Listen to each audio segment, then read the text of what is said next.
it's been deciphered. They need some years to decipher only one sentence, you know? Because the hieroglyphs of the Maya have a lot of possibilities. Let me give you an idea. Do you know what kind of written language was the Egyptian hieroglyphic? No? It was pictographic. It's called pictographic written language. The Chinese, you know what kind of language it is? Ideographic. The symbols give you ideas. Our system is phonetic. The symbols give us sounds produce words. The written language of the Mayan is pictographic, phonetic, and ideographic. In a little quadrangle, you know, exist the three elements.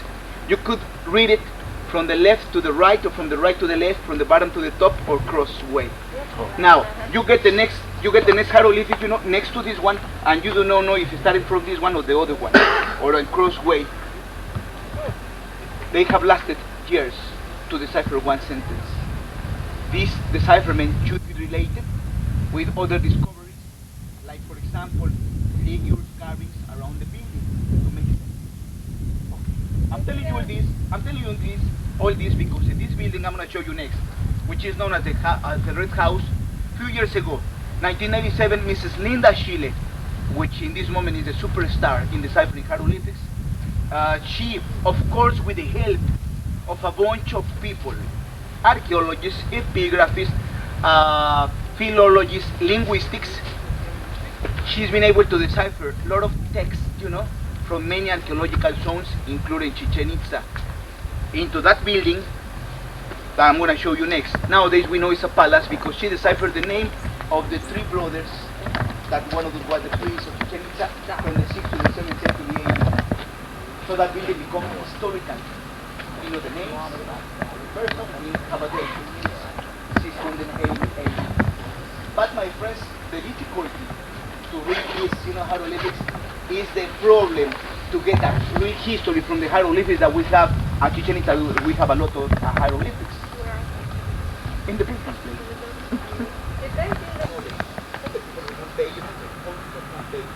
And this kind of power, the science is being always that kind of power.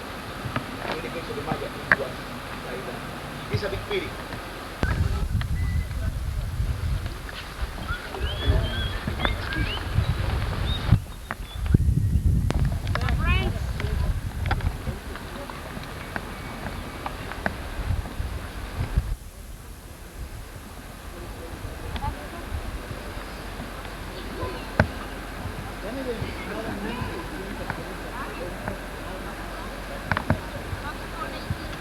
Listen, friends, I want that everybody is here together, please. Because the first explorer, last century, observed that outside of the building and inside existed one plaster of stucco, you know, painted on red. In one time the building was painted all on red, and the explorer called it like that, the Red House. When the archaeologists came and restored the building, that building is restored. They observed that below, those were no windows, inside that very high, you know, not much air to pass through, not much light. Some mysterious purpose to have those little holes. Archaeologists call it the house of the little holes.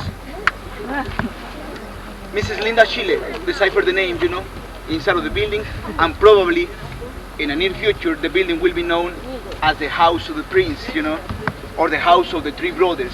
They were family that were supposed to inherit the power of Chichen Itza from the 6th to the 7th century AD. That building, my friends, is very interesting. The architecture is a sober style, equilibration, harmony, symmetry, geometry is one of the characteristics of that building. It's very outstanding, one of the palaces of Chichen Itza. That building there is the so famous nunnery house. Archaeologists do not know how to call it by now. Scientists have not given a new name.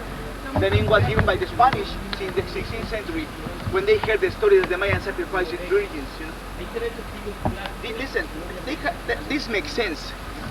Let me remind you that when the Spanish came to Mayaland area, most of the sites of the Maya has been abandoned. Attention. But in Mexico City, the place of the Aztec, when the Spanish conquered the first most important civilization that were the Aztec, they observed the social organization of the Aztec. So they supposed that wherever, you know, wherever existed other buildings, they must have the same social organization. With the Aztec, they observed that existed an important building and existed a house for virgins. Those virgins were supposed to take care of the buildings of the kings, the priests, the temples, and also virgins that were prepared to be sacrificed.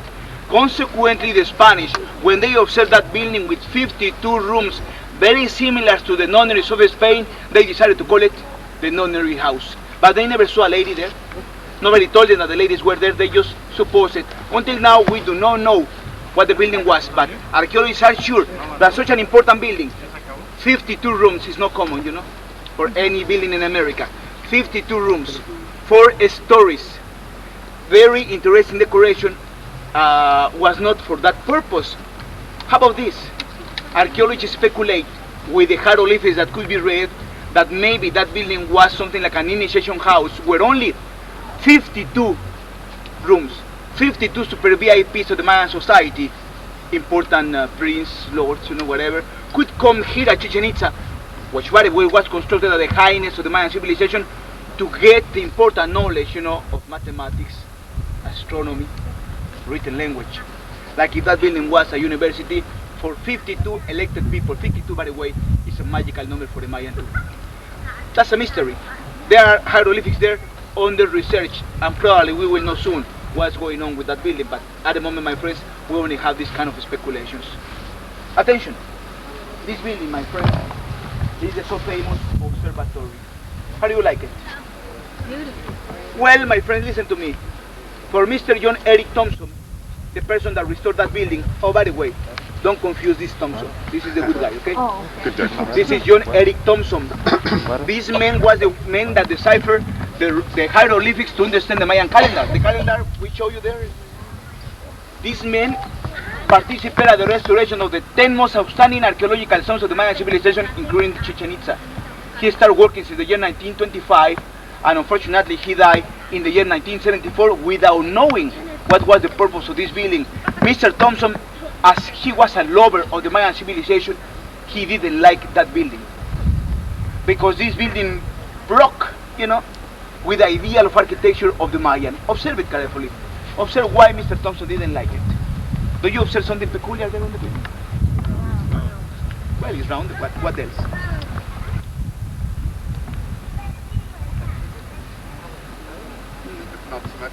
It's not symmetric.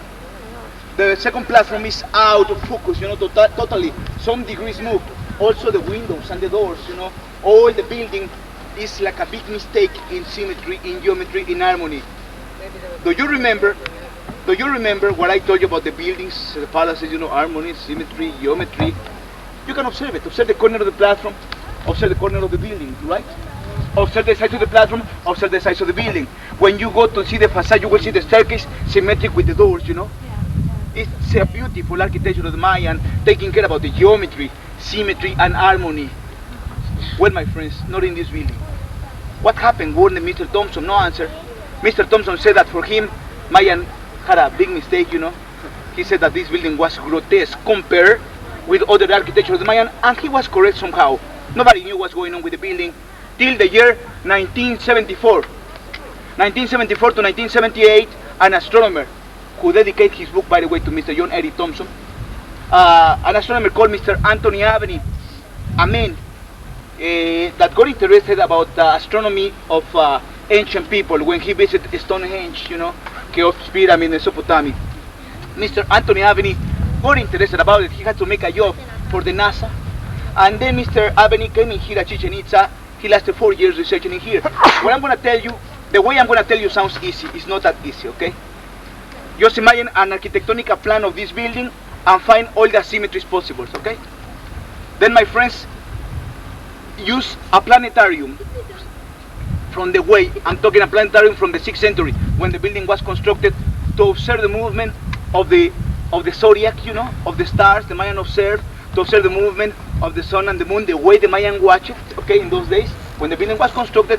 And then you might imagine, friends, that those asymmetries, those lines of the asymmetries are like the hands of the watches that mark the precise settlement of important planets, the stars, the sun, the moon, for an important events like solstices, equinoxes, eclipses, just in the case of the sun and the moon, but should be important dates for the religious calendar of the Maya. In any case, my friend Mr. Aveni discovered with this technique 29 astronomical alignments with respect of the 5 planets that the Mayan registered in the book, the sun and the moon, plus a Mayan constellation of a star that they know as the symbol of the snake. My dear friends, I must tell you that the planets, the sun, the moon, as well as the Pleiades, fit with an important number, 18,980 times, days, that includes several times in Mars, Saturn, Jupiter, according to the Mayan calendar. The Mayan calendar is not only the one 365. The Mayan calendar is a mixture of two, 365 per 260. That gives us 18,980 downs, which are exactly 52 years. Example, the Pleiades is a bunch of stars all the civilization observed, but only the Mayan have this correlation. It's a constellation that is something like a little triangle that the Mayan imagine was the rattle of the snake. In this snake on the sky that they observe that the Pleiades, if you observe it tonight, you ubicate it with my umbrella, for example. Tomorrow, in the same time, the Pleiades will move, It have to happen, by the way, 18,980 days exact to fit it again in the same place. As this fit with the sun and the moon calendar, and fits with the planets, it was used, the snake was used like a chronological symbol, like the symbol of the universe too. If you wonder why the Mayan worship the snakes, and the snakes appear in all the buildings, that's, my friends, the reason. Chronological symbolism, the symbol of the air, fertility, and so on. My dear friends, listen, we don't have much time in here. As a matter of fact, we should go direct to the other session, but I know that some people won't come back in here. That's the reason why I'm going to give you some minutes so that you're able to take a picture.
I know, I want to get a picture with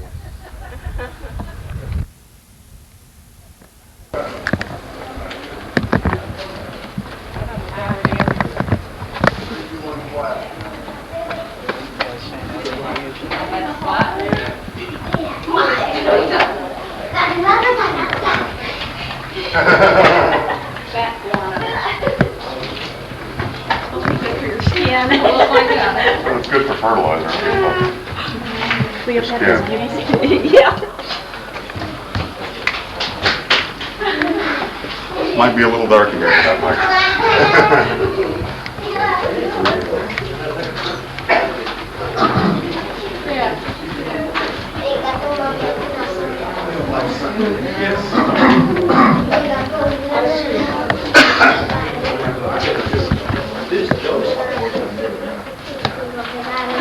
I'm like quick.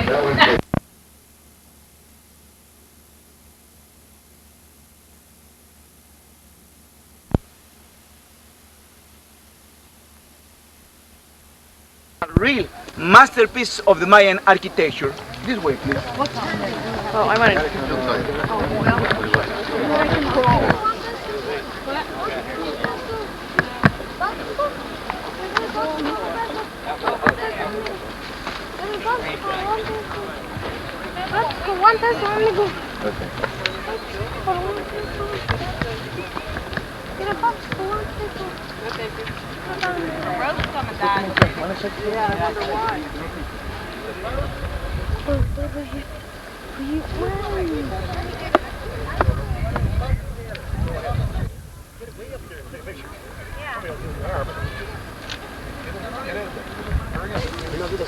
¿Qué pasó, Guti? Claro, no, por el box lunch. Alright. ¿Dónde hace la luz? Now, in this area, Oye, ¿cómo estuvo que me caían tierra? in those days, because right in here where you are now, on this area, the concentration of the people, is because on the equinoctial day. Do you know what equinox is? When the sun gets by the equator and produce the 12 hours of the night, complete exact, 12 hours of the day, the harmony, in the earth. Well, I must tell you that the Maya knew about it. And for the Mayan was very important because it was the beginning of the Mayan calendar, by the way, the Mayan year. And besides, it was the beginning of when the land is being blessed, is being fertilized. In this ideal was the ideal of why they attempt to bring the god Quetzalcoatl Kukulkan, which is the symbolism of the young of the heaven with the earth. The snake with feathers symbolize the earth of the snake and the feathers, of the sky. In this case, my friends, the Mayan made it possible when they create this building, where they must use their knowledge they have about geography, latitude, longitude, about the symmetry, geometry, architecture, astronomy, and the calendar. In this case, on the 21st of March, during the sunset, by 4 p.m. more or less, the sun will reflect the corners of these platforms. You may understand that when the sun is over there, will project the corners to the wall of the balustrade and will project isosceles triangles, one by one from the top to the bottom, every 6 minutes, the light of the triangle. So after 42 minutes, the last light of the triangle will get to the bottom of the snake head. So we will have, my friends, one by one an isosceles triangle of light, then one of shade, then one of light. Finally, by 45 minutes, the last light of the last triangle gets at the bottom of the snake head. The snake head gets lighted, and suddenly people are able to see as if the snake is descending, as if the snake is getting to Chichen Itza. Two purposes: to bless the land, but also the snake has been a phallic symbol considered by all civilizations. The snake getting into the earth, means fertilization.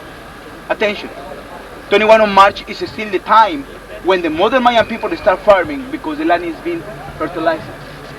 Even now, 20th century. It becomes also because of the seasons, by the way, rainy season, which is July, August, and harvesting starts by the second equinox, by September. The first harvest, the first crops are offered still to the rain god and to the rain and to the god of feathers, the feathered serpent Quetzalcoatl Kukulkan. At the 16th century, the Spanish saw that Indian groups bring offerings of corn and food at the snake heads there. They didn't know that they were making the ritual to offer the first crops, to the important god of Quetzalcoatl Kukulkan. To construct this building, the Mayans had to take advantage of the knowledge of geometry, geography, astronomy. Of course, my friend, the calendar. There are 4 staircases, 91 each, 91 per 4, 364, plus the last step to get on top, 365. The sight from the top is marvelous, by the way, but let me remind you that the people were not allowed to get there, If you climb the pyramids, and you will notice that the steps are so high, and the Mayan were small people, you will wonder why they make it so high. The idea was that nobody climbed it but the high classes.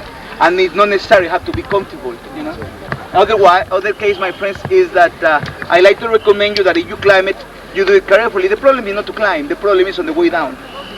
Observe the gentlemen and the ladies. Observe how people climb. Observe how people come down. I don't blame them.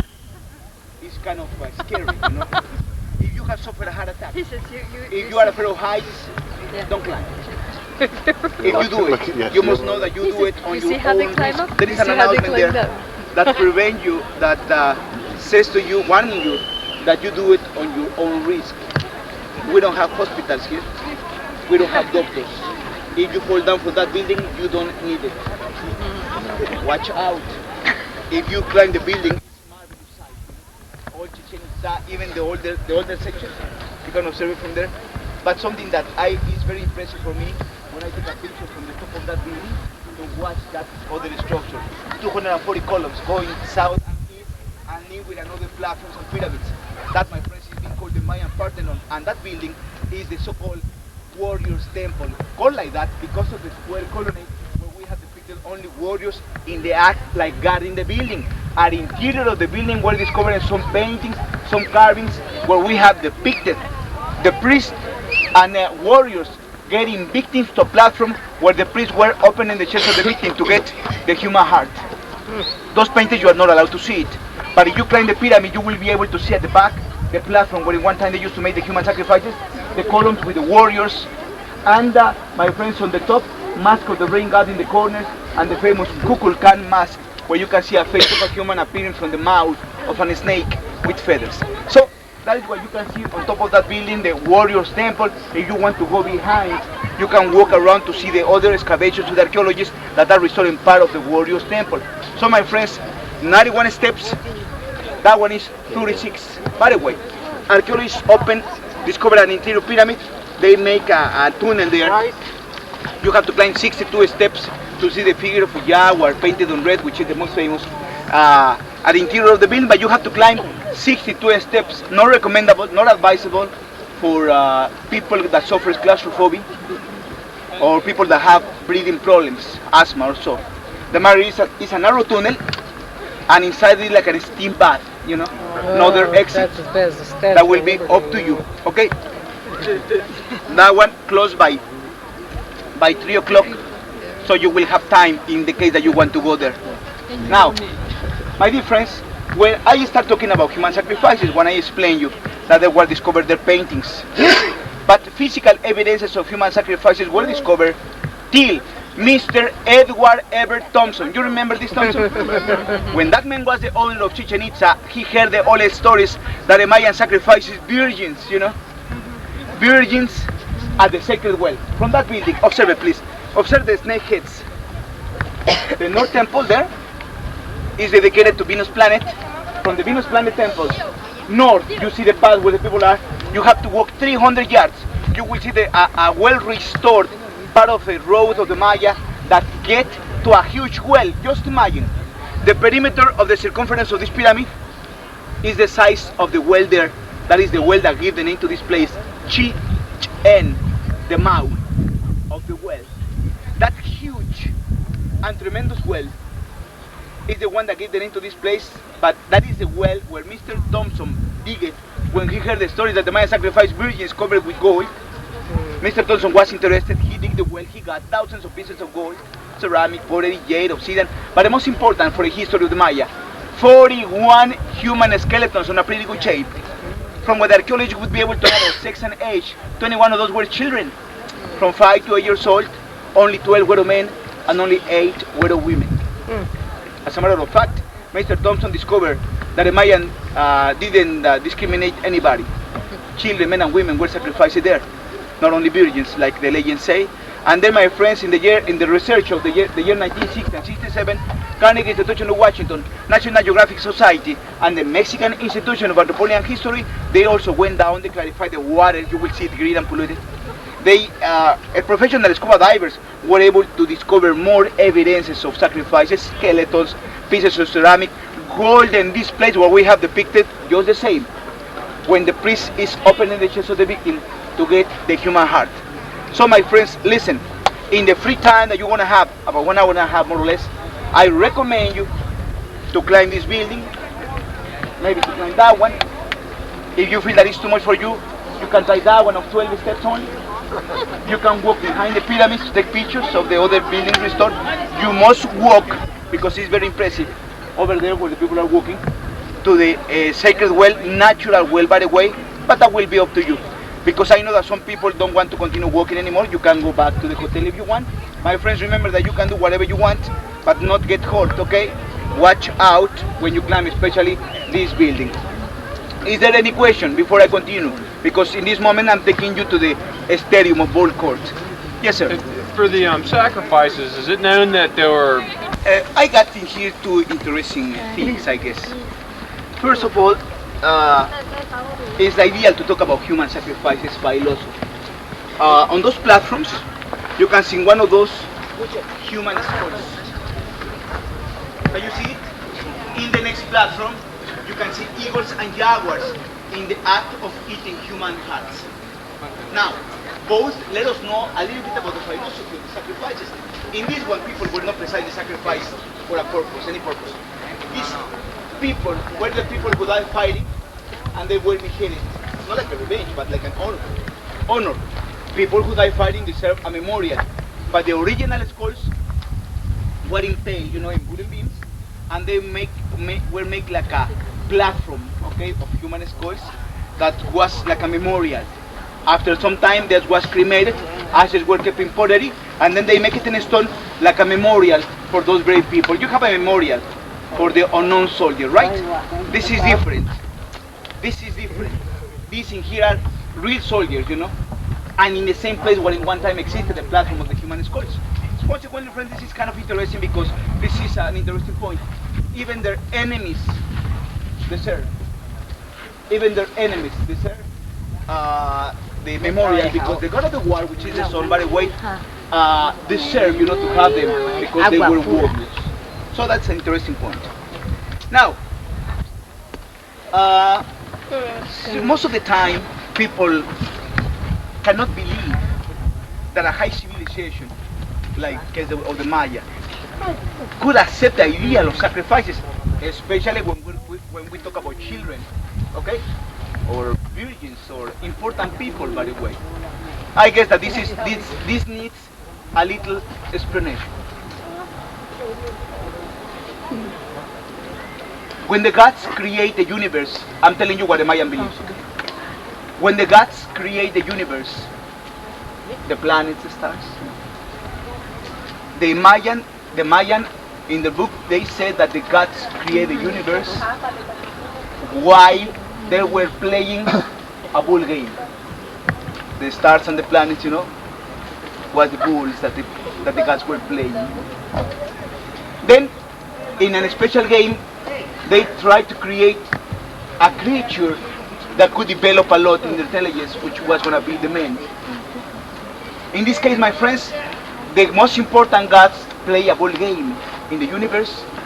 7 and 7, by the way, of the best gods, all the elements, sub-elements they play.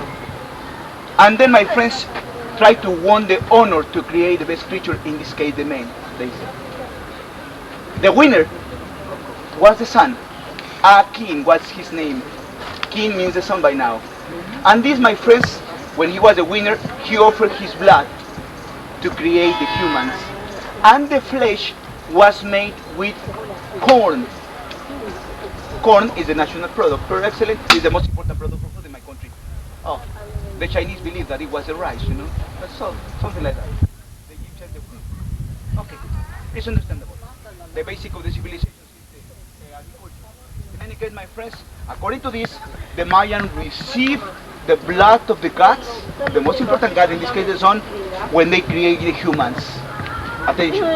In order to recycle the blood, they must try to get the best warriors. From they were choosing 7 and 7, okay? From the best, from the communities, and then they recreate this game. You might wonder if those players wanted to play the game. Let me give you the answer. It's probable that yes, they were warriors.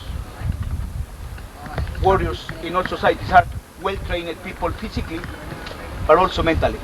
If you add that they were religious people, I guess they would do it. Like, I don't know, like the warriors or the warriors of the Ayatollah, or the warriors of Mahoma.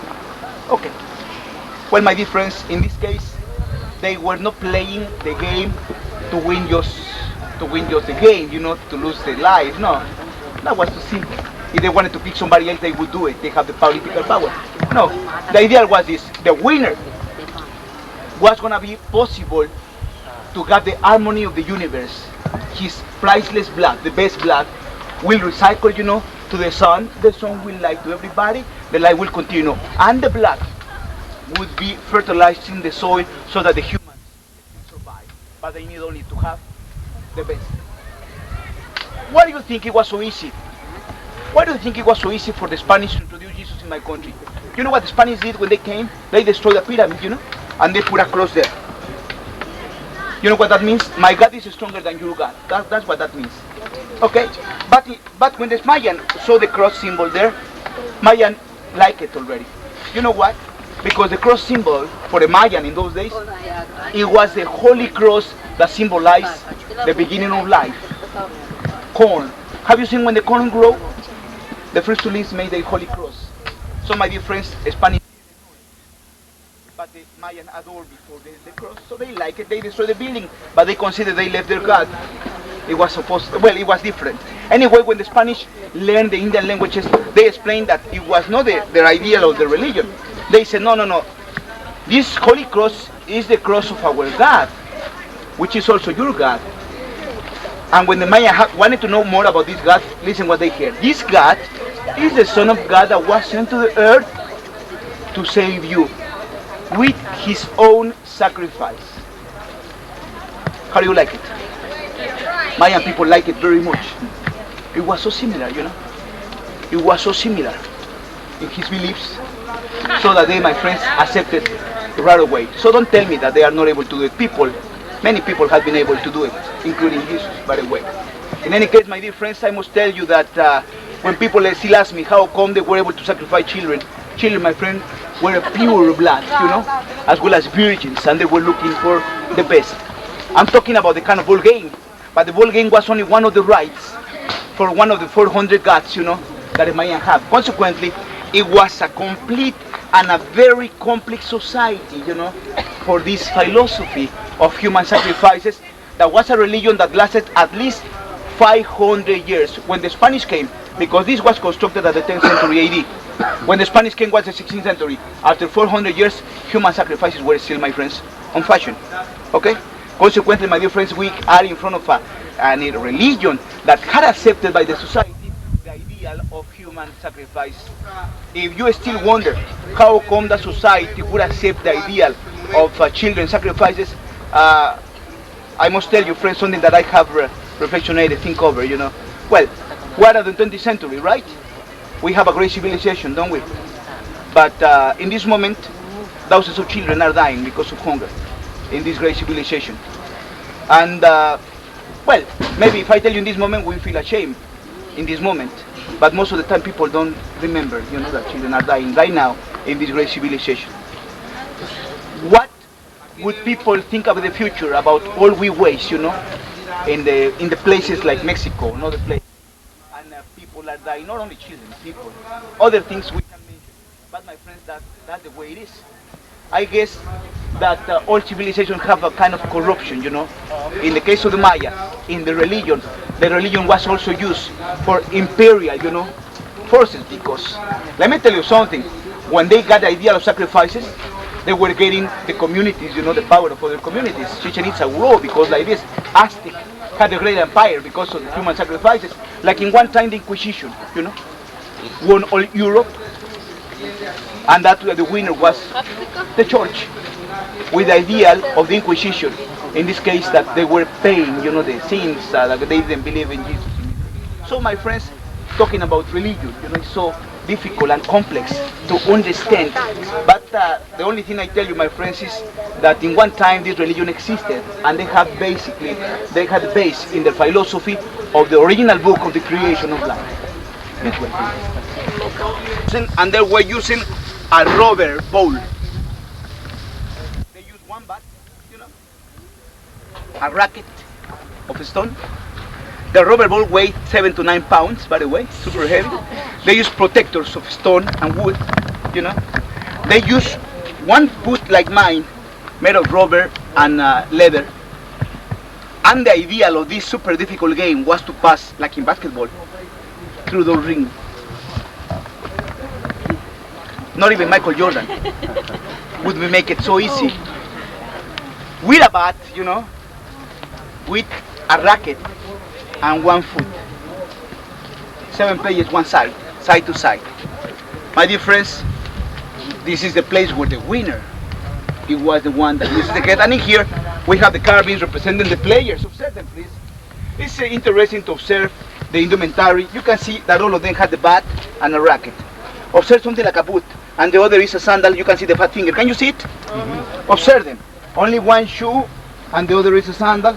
Or you can see the bat and the racket, the headdresses. But in here there is one player who, instead of holding the tool of the game, this man is holding a knife. Can you see the knife in here? Can you see it? In the other hand, this man is holding a human head. Can you see it? Yeah. At the other side, there is a man on his knee with no head. Instead of head, there are snakes streaming. This means fertility. One of the snakes, well, we don't see it in here. Where those people are, they are watching another carving where you can see it better. In this case, the snake grew up as if it were a fertile tree and gave us fruits, flowers, plants. But the most important symbol in here that this holy plant gave us is the fruits of corn. In other words, life, the recycle of life for everybody. So my friends, in here you can see observe the sacrifice of the best player to recycle the life, you know, the blood, to the sun and to the humans. Okay, well, my dear friends, listen carefully. This, of course, today, the main idea was not to show you all Chichen Itza, because that's impossible, not to tell you all the history of the Mayan. The main idea of today, in this 1 hour and a half that we were together, was that you become a little bit interested about my country, a little bit interested about the Maya. If it was so, I thank you very much for your kind attention. I want you to remember that the departure time will be by 4 appreciate it. Are you a historian? Yes, I teach history in high school. Then I started to be professional tour guide. I like this, you know. It's so free. I like it. Oh, really? One more question. Yes.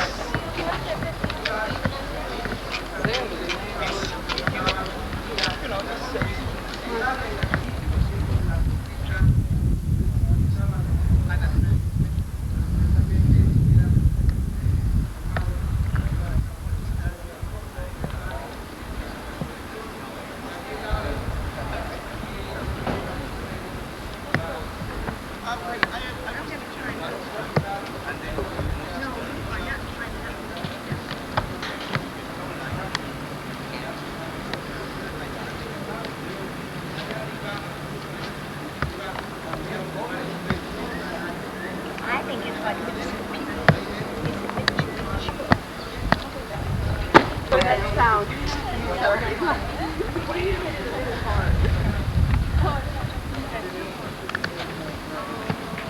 Everybody else I know is broken ankles this last week. Let's see.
Lo vamos a ver arriba.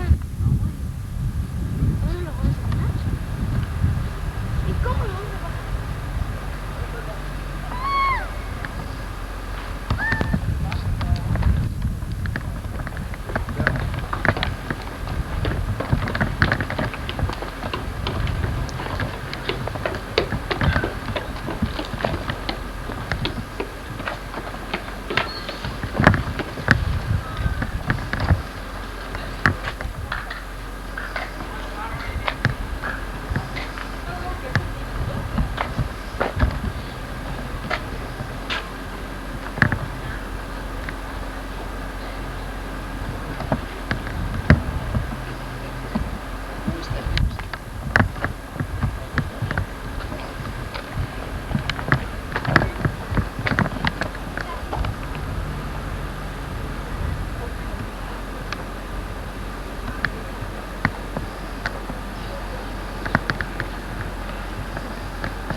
If I wanted to get married tomorrow.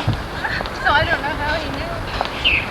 How he knew? Because I just spoke with the pastor.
Hola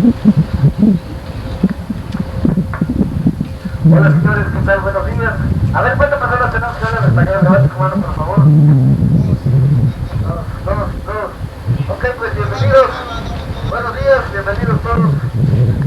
Ok, English people. Good morning everybody. How are you today? Ok, amigos. Thank you everybody for coming to the Subject Corporation. Señores, pues,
vidrio, y si su cámara es automática no hay ningún problema, nada más la ponen bien pegadita en el vidrio y así les va a salir bien, aunque creo que ahorita la visibilidad está un poquito fea y a ver qué tal nos va.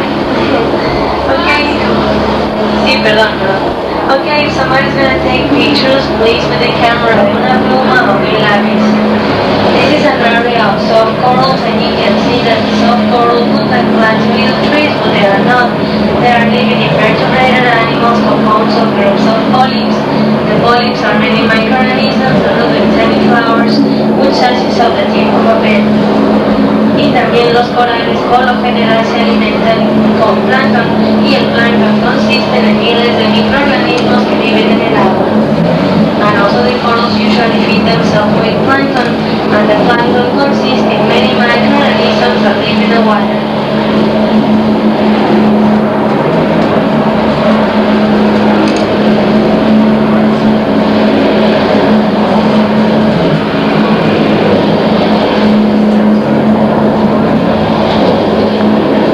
Y aquí estamos entrando en un área de pastos marinos, y el nombre científico de este pasto es Talasia, pero nosotros también lo conocemos como pasto de tortuga o pasto de manatí, porque de este pasto se alimentan estos animales, aunque el manatí desafortunadamente ya no, porque casi está extinto, pero si tenemos suerte podemos llegar a encontrar tortugas de carey en la parte más normal grass or manatee grass, because those animals feed themselves of it. Well, the manatee unfortunately not anymore because it's almost extinct, or if we are lucky we'll probably see some sea turtles in the deepest part of the reef. In the meantime, keep your eyes very open because the stingrays and the barracudas are most of the time in this kind of grass. So who knows, we might see something, so keep looking.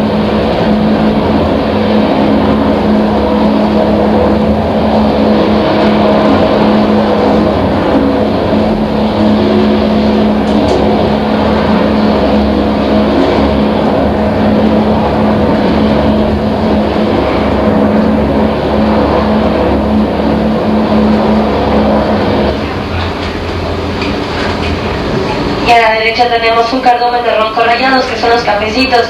And at the right you can see a school of blue stripes growing, those brown ones.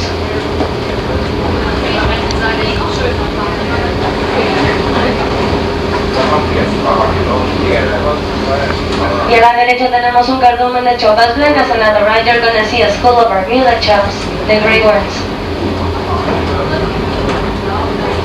And the little blue ones are the blue crummies. Los pequeños azulitos son los azules cromados.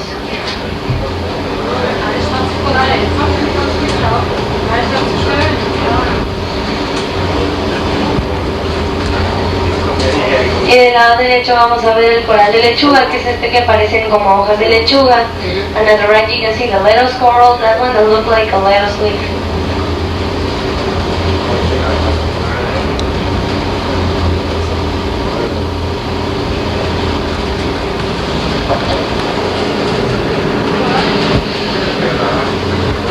Y del lado derecho el coral de color anaranjado es el coral cuerno de alce, and at the right the orange one is the elkhorn coral.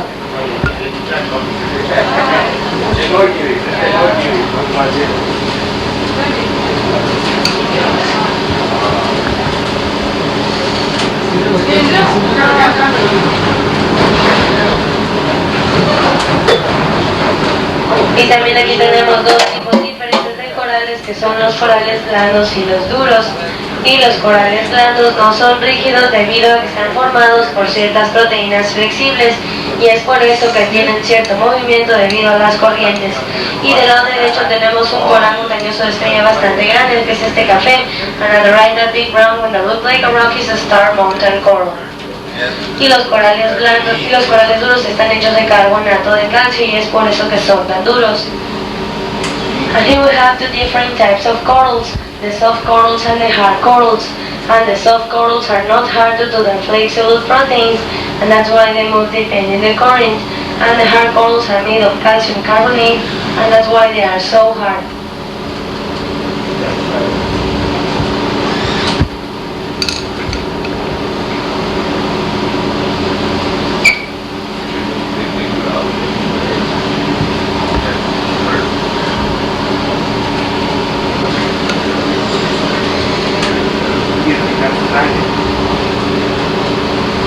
Y un poquito más adelante del lado derecho van a ver un cardumen muy grande de peces cirujanos, los azules. At the right you can see a big school of surgeon fish, those blue ones. And here they come again, the yellow-billed clampers and the Bermuda chops. Aquí vienen otra vez las coridobias y las chopas blancas. Y a la derecha tenemos muchos azules cromados y el coral cuerno de venado, que es el más delgadito. And at the right you can see the staghorn coral, the thinner one that look like a deer horn.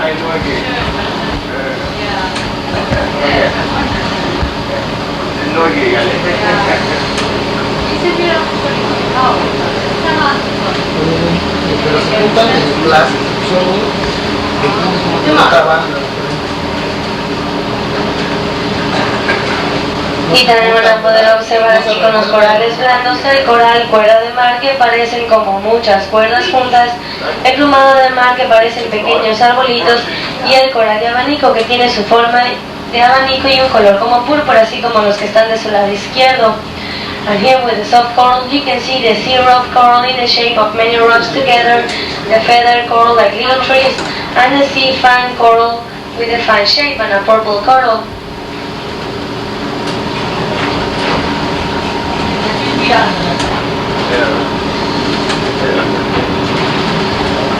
Y también van a poder observar que los corales de abanico, como los que están viendo del lado izquierdo, tienen un color como púrpura, y este color púrpura se debe a una pequeña alga microscópica que se llama Soxatella, y debido al nivel fotosintético tan elevado que tiene esta alguita, le da color a todos los corales.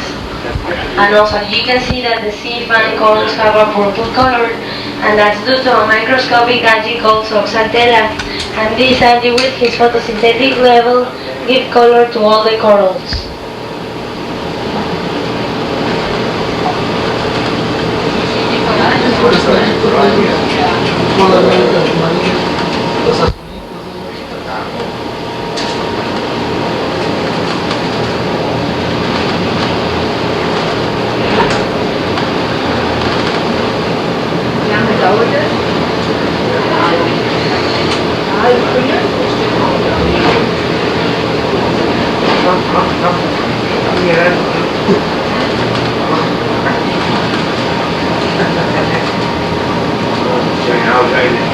Y un poquito más adelante, desde el lado izquierdo, van a ver un coral otro coral montañoso de estrella bastante grande, que es ese café muy grande que parece como una piedra, que van a ver un poquito más adelante de su lado izquierdo. And I know that you're gonna see another star mountain coral, is that big brown one that looks like a rock.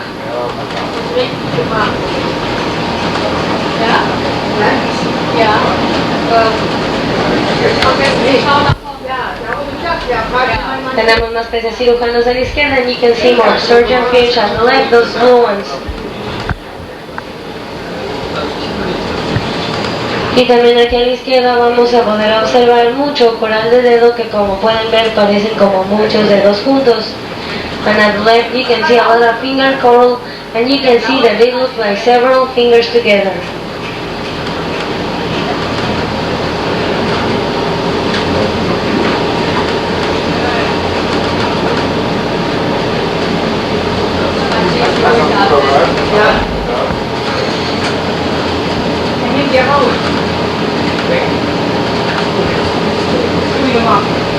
Y un poco más adelante también del lado izquierdo van a poder ver un coral de cerebro bastante grande. And at the left you're gonna see a big brain coral.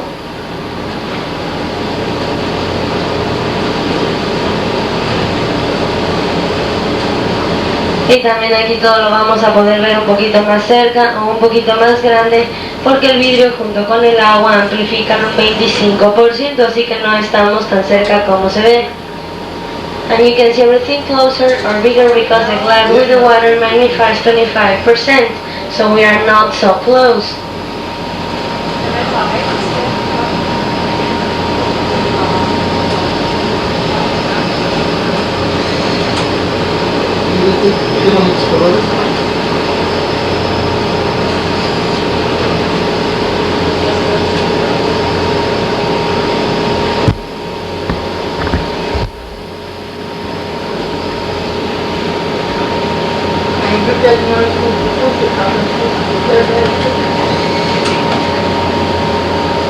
Y del lado izquierdo tenemos más coral cuerno de Asia, que es el anaranjado, y unos cuantos peces cirujanos también del lado izquierdo.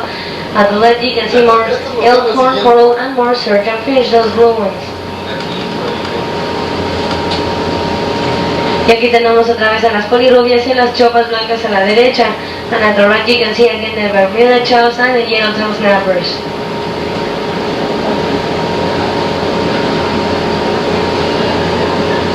And at the left, those with the yellow and black stripe, those are the sergeant majors.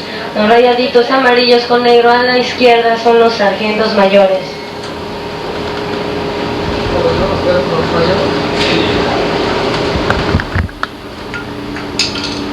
Y aquí estamos entrando en la parte más profunda del arrecife y esta área tiene hasta 7 metros de profundidad.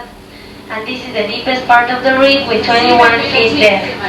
Y abajo a la izquierda van a ver un pez gatillo oceánico. And at the left downward you can see an ocean triggerfish. Y también en esta área vamos a poder observar corales que tienen ya muchísimos años de antigüedad y de crecimiento. Pero abajo a la derecha tenemos otro cardumen de roncos rayados. At the right downward you can see a school of black runs. Y bueno, pues los corales que estamos viendo en esta área tienen ya muchísimos años de antigüedad y de crecimiento.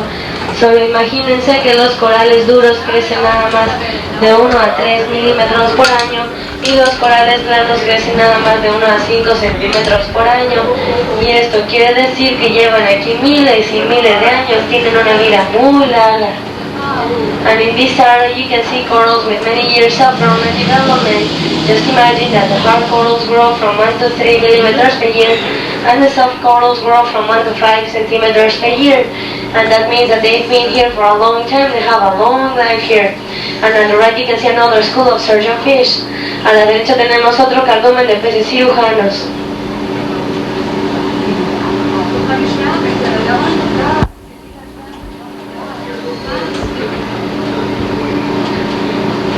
Y también aquí van a poder observar que la arena es bastante blanca y esto se debe a que la península de Yucatán está hecha de roca caliza y esta roca caliza junto con el agua del mar se disocia y forma el carbonato de calcio, que es lo que le da rigidez a los corales.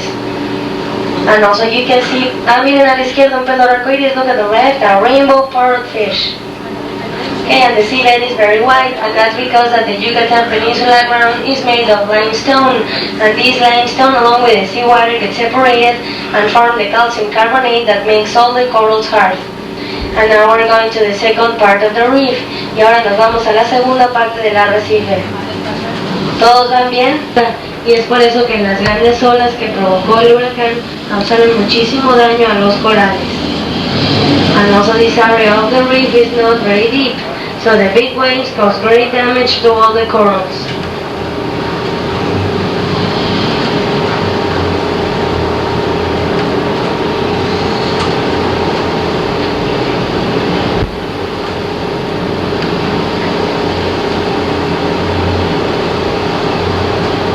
Pero también van a poder observar que sobre los corales muertos, nuevos corales están creciendo otra vez. Y esto quiere decir que los corales se pueden formar en cosas sólidas, ya sean barcos hundidos, rocas, etc. And also you can see that over the dead corals, new corals are growing again. And that means that the corals can get formed on hard things such as some boats, rocks, etc. Y también hay 5 condiciones especiales para que los corales puedan vivir. Primero que nada necesitan de mucho oxígeno y de muchos microorganismos para poderse alimentar. También la salinidad debe de ser estable y no deben de haber muchos cambios bruscos en la temperatura del agua.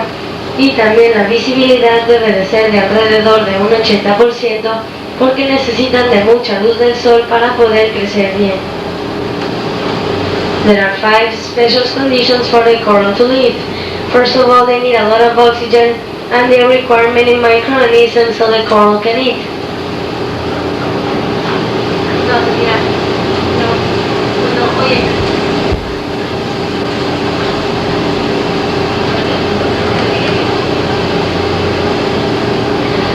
And also they need many microorganisms so the coral can eat. And also the salinity has to be stable and must not have any brutal changes on the temperature. And the visibility must be around 80% because they need the sunlight so they can grow.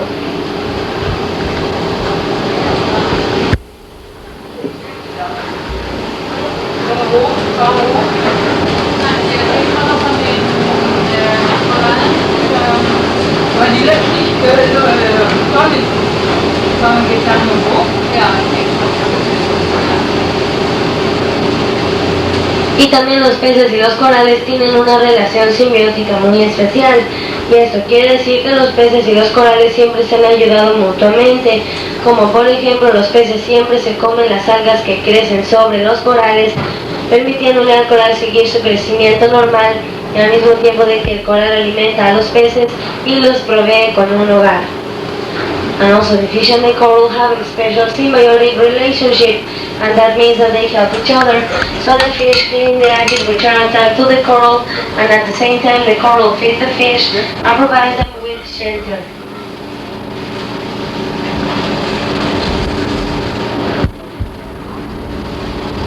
Y también aquí en el arrecife tenemos moluscos, que la mayoría de ellos son animales marinos, así como el pulpo, las almejas, las ostras o el caracol. Hay más de 80.000 tipos diferentes de moluscos. También aquí en el arrecife tenemos crustáceos, que son animales marinos también, pero tienen como un caparazón. También los hay de agua dulce.